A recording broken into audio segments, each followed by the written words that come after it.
Right. Well, welcome to the Islander, and thank you so much for being our guest.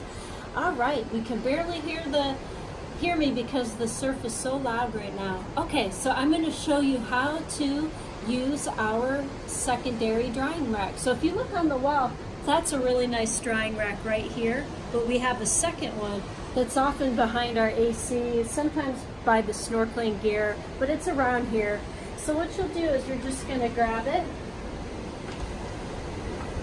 from wherever it's at, and this actually unfolds. So all you do is you just, it's kind of like a little accordion. You kind of gently pull it apart, not too hard or it could break, but just kind of gently pull it apart, and then you'll see these little things that snap in.